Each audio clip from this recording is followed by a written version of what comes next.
The tense scene unfolded on another campus just hours ago when conservative commentator Ben Shapiro was prevented from stepping foot onto the campus of DePaul University in Chicago. Shapiro was invited by DePaul's Young Americans for Freedom chapter, attempting to defy a ban instituted against him in August, when the university said Shapiro was not welcome to speak on campus due to security concerns, allegedly. Here's how it unfolded. The bottom line is it's private property, okay? That it wasn't proper procedures weren't followed, and you're not going to be allowed. So am I to understand that if I take 3 steps forward, you will attempt to have me arrested? If you create a problem and you will not, leave the campus, yes.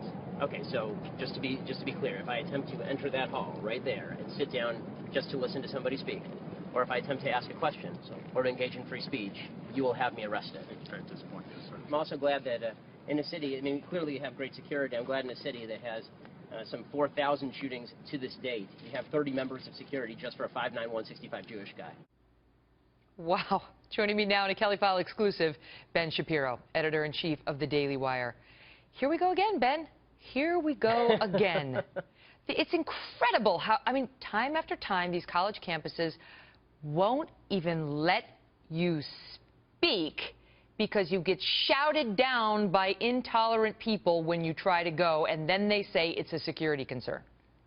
Yeah, it really is amazing. This one was actually particularly amazing because there wasn't a protester anywhere in sight. So you had 30 security people but they could picture one in their heads. Right, exactly. So they'd actually internalized the rioters so well that now they could actually reflect them back out to the world. They're tolerant of anything except somebody actually giving a speech on the topic of free speech. That is the actual topic of the speech that I was say that again. Say that again. The speech that I was giving was about free speech, and they are tolerant enough to ban it. So that was exciting. It's unbelievable. You were not allowed to speak about free speech at all. This is what modern-day university campuses have come to. Not in all cases. There's the University of Chicago that denied people their safe spaces. But in this case, so you showed up there to make a point about free speech, and you were arrested. Now, does this have any public dollars coming its way, this university?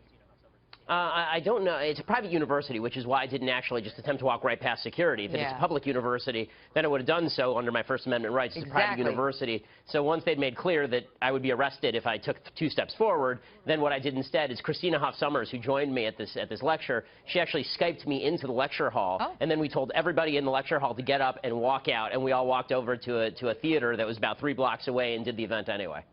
What do the kids who, if there are kids who are protesting, young adults, your presence, say? Do you know?